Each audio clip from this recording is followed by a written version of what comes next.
ಕಾರ್ಮಿಕ ಸಚಿವರಾಗಿರ್ತಕ್ಕಂಥ ಸಂತೋಷ್ ಲಾಡ್ ಇದ್ದಾರೆ, ಅವ್ರನ್ನೂ ಸಹ ಮಾತಾಡಿಸ್ತೀನಿ. ಸರ್, ಬಜೆಟ್ ಅಧಿವೇಶನ ಸಾಕಷ್ಟು ರಾಜ್ಯದ ಚರ್ಚೆಗಳಾಗಬೇಕಾಗಿತ್ತು, ಆದರೆ ಹನಿ ಟ್ರ್ಯಾಪ್ ವಿಚಾರದಿಂದ 18 ಶಾಸಕರು ಅಮಾನತಾಗುವವರೆಗೂ ಬಂತು. ಏನು ಹೇಳ್ತೀರಾ? ಅಲ್ಲ, ಈಗ ಏನಂದರೆ ಶಾಸಕರು ಬೇರೆ ಯಾವುದೋ ವಿಷಯಕ್ಕೆ ಹೋರಾಟ ಮಾಡಿದರೆ ಚೆನ್ನಾಗಿರ್ತಿತ್ತು. ಹನಿ ಟ್ರ್ಯಾಪ್ ಬಗ್ಗೆ ಹೋರಾಟ ಮಾಡ್ತಿದಾರಲ್ಲ ಅಸೆಂಬ್ಲಿಯಲ್ಲಿ, ಏನು ಕೋಸ್ತರ ಇದು? ಹನಿ ಟ್ರ್ಯಾಪ್ ಪರವಾಗಿ ಹೋರಾಟ ಮಾಡ್ತಿರ್ತಕ್ಕಂಥ ನೀವು ಕೇಳಿರೋದ? ನಾನು ಯಾಕಂದರೆ ಕೌನ್ಸಿಲಲ್ಲಿದ್ದೆ, ನಾನು ಅಸೆಂಬ್ಲಿಯಲ್ಲಿ ಇರಲಿಲ್ಲ. ನೀವು ಹೇಳಿರ್ತಕ್ಕಂಥ ಹನಿ ಟ್ರ್ಯಾಪ್ ವಿಷಯದಲ್ಲಿ ಹೋರಾಟ ಮಾಡಿ ಮಿಸ್ಬಿಹೇವ್ ಮಾಡಿ ಚೇರಿಗೆ ಹೋಗಿ ಪೇಪರ್ ತೂರಿ ಅದನ್ನೆಲ್ಲ ಮಾಡಿರೋದಕ್ಕೆ ಹನಿ ಟ್ರ್ಯಾಪ್ ಮೇಲೆ ಏನು ಮಾತನಾಡ್ಬೋದು ಹೇಳ್ರಿ ಬಿ ಜೆ ಪಿ? ನೋಡೋಣ. ನೀವು ಮಾತನಾಡ್ತಕ್ಕಂಥ ಲಿಮಿಟೆಡ್ ಇದೆ. ಮುಖ್ಯಮಂತ್ರಿಯವರು ಯಾರು ಈ ಥರ ಇನ್ವಾಲ್ವ್ ಇದ್ದಾರೆ ಅವರಿಗೆ ಕ್ರಮ ತಗೊಳ್ತೀವಿ. ಉನ್ನತ ಮತೀಯ ಒಂದು ಹೈ ಲೆವೆಲ್ ಕಮಿಟಿ ಒಂದು ಕಾನ್ಸ್ಟಿಟ್ಯೂಟ್ ಮಾಡಿಬಿಟ್ಟು ಇದ್ರ ಬಗ್ಗೆ ಸರ್ಚ್ ಮಾಡಿಬಿಟ್ಟು ಯಾರಿದ್ದಾರೆ ಯಾರಿಲ್ಲ ಸತ್ಯವನ್ನು ಕಂಡುಹಿಡಿತೀವಿ ಅಂತ ಹೇಳಿದ್ದಾರೆ. ಅದ್ರ ಮೇಲೆ ಏನು ಚರ್ಚೆ ಆಗ್ಬೋದು ನೀವು ಹೇಳ್ರಿ ನೋಡೋಣ. ಸಚಿವರನ್ನು ಹಣಿಲಿಕ್ಕೆ ಅವರದೇ ಪಕ್ಷದಲ್ಲಿ ಇರತಕ್ಕಂಥ ಇನ್ನೊಬ್ಬ ಪ್ರಭಾವಿ ನಾಯಕರು ಭಾಗಿಯಾಗಿದ್ದಾರೆ, ಹೀಗಾಗಿ CBI ತನಿಖೆ ಆಗಬೇಕು ಅನ್ನೋದು ಅವ್ರ ಒತ್ತಾಯ. ಅಲ್ರಿ, ಈಗ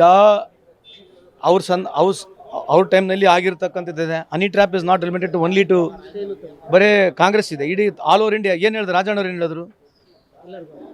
ಹೇಳ್ದವ್ರು ಏನು ಕಂಪ್ಲೇಂಟ್ ಏನು ಹೇಳಿದ್ದಾರೆ? ಇವ್ರು ಏನಾನ ಆಪಾದನೆ ಮಾಡಲಿ, ಕಂಪ್ಲೇಂಟ್ ಹೇಳ್ದವ್ರು ರಾಜಣ್ಣ ಹೇಳಿದ್ದಾರೆ.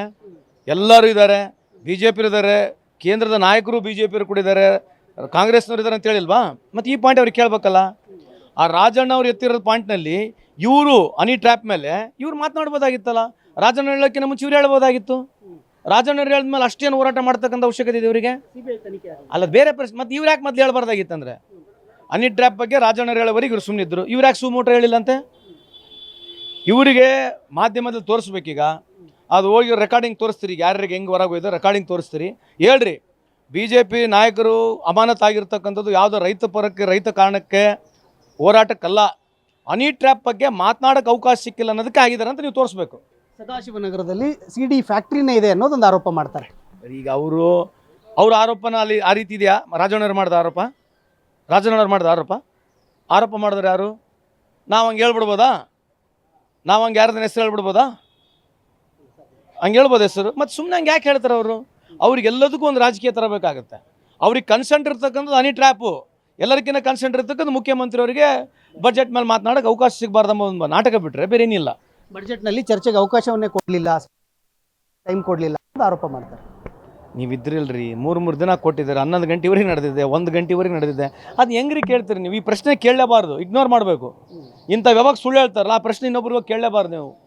ಯಾಕಂದರೆ ಇದು ಹಿಂಗೆ ಕೇಳಿ ನಾವು ಉತ್ತರ ಕೊಡಬೇಕಾಗುತ್ತೆ. ಏನಿದೆ ಅದ್ರ ಮಾತಾಡ್ತಕ್ಕಂಥ ಏನಿದೆ ಹೇಳ್ರಿ? ಹೆಂಗೆ ಹೇಳೋಣ ಸರ್? ನಾವು ಸುಸ್ತಾಗ್ಬಿಟ್ಟಿವಿ, ಏನು ಹೇಳೋಣ ಹೇಳ್ರಿ ಅದ್ರ ಬಗ್ಗೆ? ಅಂಥವು ಏನೂ ಆಗಿಲ್ಲ ನಡ್ರಿ ಸರ್. BJP ಅವರಿಗೆ ಮೈಲೇಜ್ ಬೇಕು, ಮಾಡ್ತಾರೆ, ಮಾಡಲಿ, ದೇವ್ರು ಒಳ್ಳೇದು ಮಾಡಲಿ ಅವರು. ಇದಿಷ್ಟು ಕಾರ್ಮಿಕ ಸಚಿವ ಸಂತೋಷ್ ಲಾಡ್ ಅವರ ಮಾತುಗಳು. ಕ್ಯಾಮರಾಮನ್ ಅಜಯ್ ಜೊತೆ ವೀರೇಶ್ ದಾನಿ, guarantee news, Bengaluru. Guarantee news, ಸುದ್ದಿ ಖಚಿತ, ನ್ಯಾಯ ನಿಶ್ಚಿತ.